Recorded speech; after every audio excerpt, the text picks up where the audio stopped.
Kanira de kadak. Ano nga diriling ko na. Kanira ka?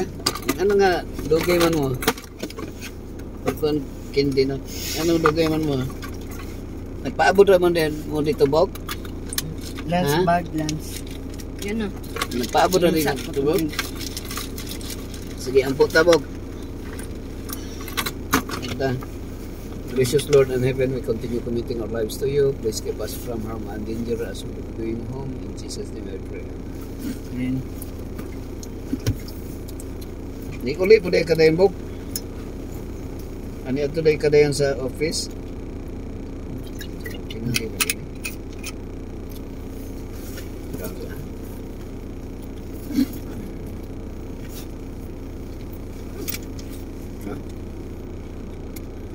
Let's go. Let's go, baby.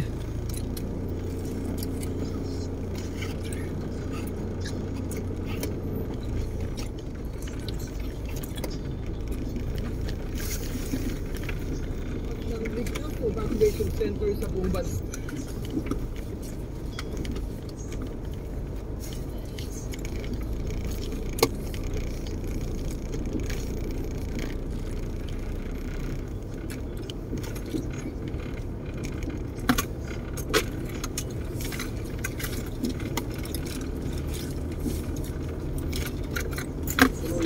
Ating mga kababayan sa tuwing panahon ng kalamidad. Kataduran, kumbinsido sa kaepektibo ni ini. Sa sakit na.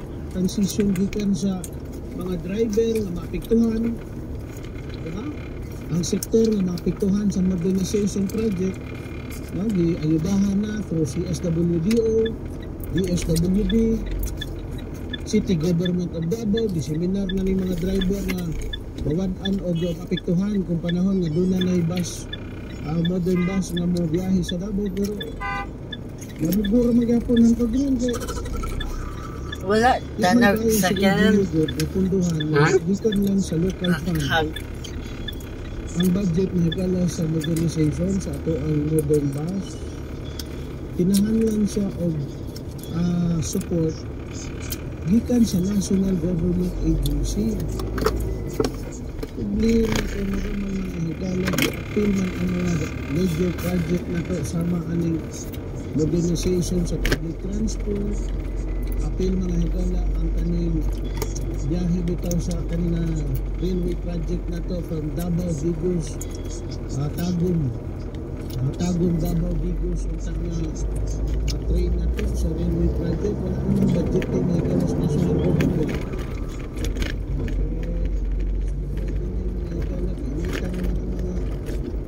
Project sa Davao, punduhin. Dumagan ko pa nga impormasyon ang ato ang ulas bitaw na flyover.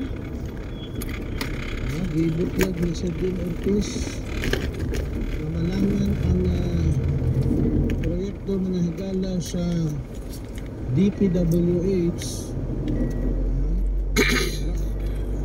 Dikumpirma ni Dean Ortiz, ang spokesperson sa DPWH Davao, na ang proyekto sa ulas Viaduct Project highway kanina flyover Malangan supposed to be 2025 na humanas.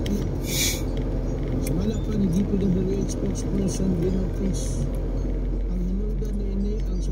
Sa road right of way, position sa pagpapanhin sa poste sa linyas kuryente sa telecommunications. Bilang pa niini ang kawadon o saliran mga higala sa budget pundo pagkakas sa ulas.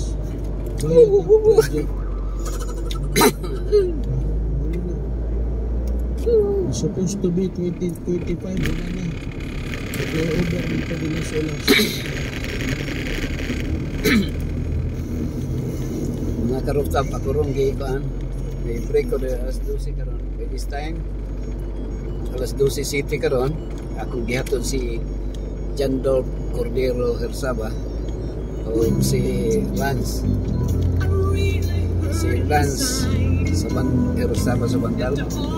O ang mga Pilistiyano Kada si nagtindog Pastor. ibabaw sa bukid dito sa usang daplin. Pastor O ang Israel nagtindog ibabaw Pastor sa Marlon. bukid dito sa Marlon bukid sa Tikas Ricardi. nga daplin. O may Sa walog Timeless wala Book. nila. O may migula nga usa ka bantugan ikan sa sangkampo sa mga Pilistiyano. Nga gingalan si Goliath. Goliath, si Goliath. Ito gagat na yun, Goliath. Gat kansang gitasong may unong. Unong kamaniko sa kagdala. So, ito pa 9 feet and a half mga kapaglang. Tingdas ano? Si David, mabuhay kayo mga kapaglang. So, ngayon din si David nga ito kang Saul. Haring Saul mga kapaglang. O, dili na pala ka inyong kasing-klasin. Ngayon na ang Kristiyanon. Na ang inyong sugoon, mahal dari, maglakaw o magpakikubat kaniya.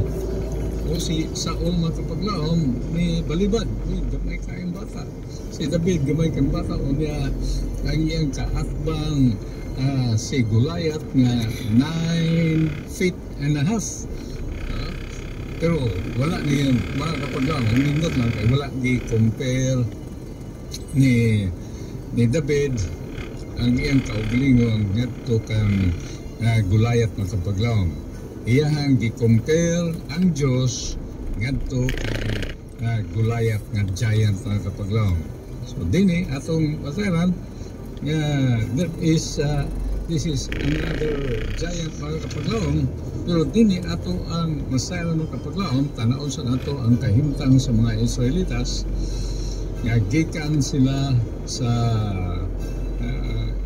Ehipto mga kapaglaom. Sa ito pa ang mga Israelitas mga kapaglaom gitagutan sa Diyos nga ipagbuwas na Diyod. Ipagbuwas na Diyod ang mga Israelitas pagkaulipon sa Ehiptohanon mga kapaglaom. Wala din atong gitan sa Exodus chapter 14 mga kapaglaom. Exodus chapter 14 atong tanawon kapaglaom nga ang mga Israelitas nakaguwas na mga kapaglaom gikan sa pagkaulipon sa mga Ehiptohanon. Right, so tanaw na to din sa Exodus chapter 14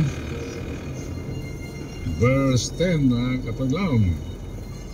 Nagkanayon og sa paghidol ni Paraon ang mga anak sa Israel na naggihat sa ilang mga mata o ganiya karon ang mga Ehiptohanon na nagsugod kanila o nangadlok sila pagayo o nagtuaw ang mga anak sa Israel kang iba o ninyon sila kang Moses tungod ba kay wala nga ilugnanan sa ito gikuha mo kami aron nga mga matay kami sa kamingawan nga ano ba nga nagbuhat ka sa ingon ng ini ka na mo na gikuha mo kami sa Ehipto. So wala na gikuha sa Diyos ang mga Israelitas mga kapaglaom pinaagi sa pagdumala ni Moses mga kapaglaom o nagpanaw sila, nakaguwas na sila mga kapaglaom, nagbiyahin na sila sa kamingawan o gatong masayran nga ang si Paraon mga kapaglaom nagbason siya nganong iyang ipagguwas ang mga Israelitas sa inging harian ipagkukod niya gupda ang mga Israelitas diya sa kadalanan, diya sa desierto.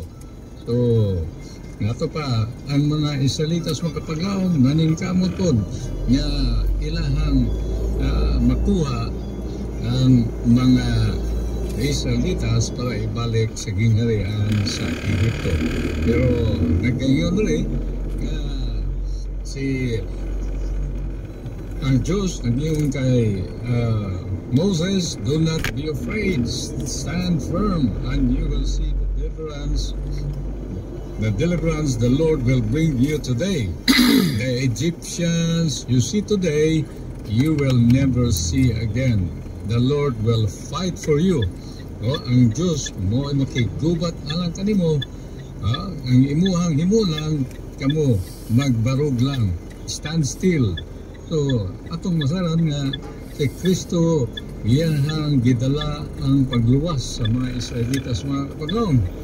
Sa ato pa walay tawhanon nga mga kamot nga makapugong sa tubig sa luwas sa mga Israelitas sa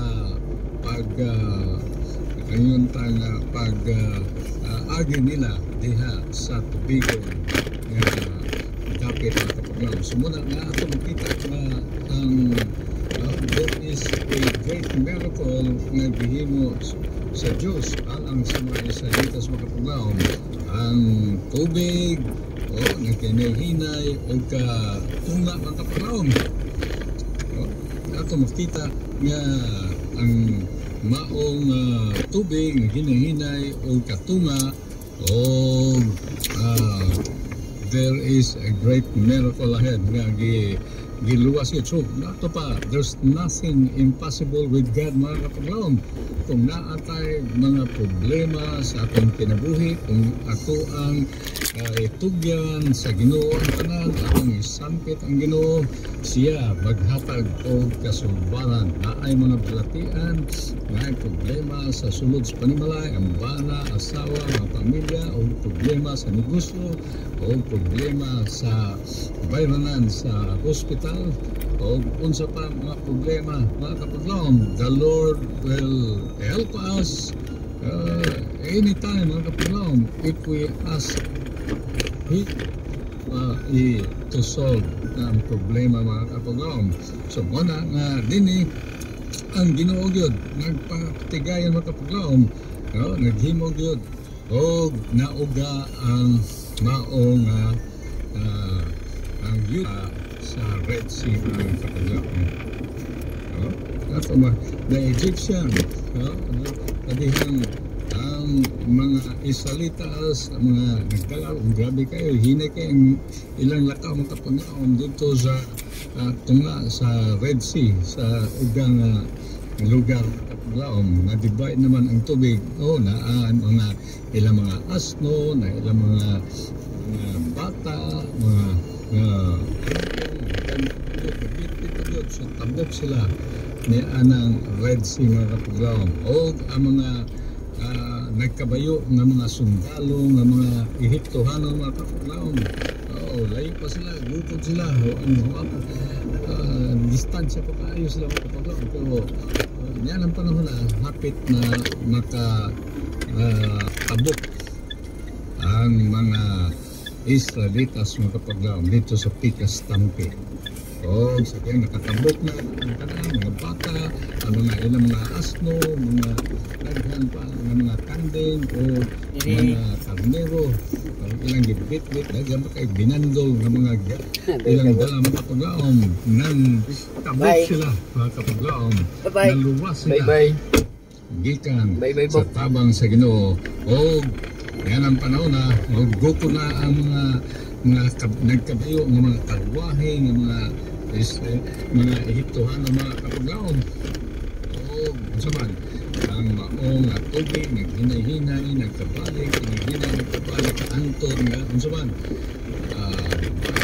mga lumos ang mga sundalo ng mga Ehiptohano mga kapaglaom o ilahang mga karwahe, ang ilang mga kabayo nga lumos nga matay. Pero matod pa sa maong mga archaeologists mga kapaglaom nga dito sa Red Sea ilang gisusay kung naabot na ebidensya nga nagtabok ang mga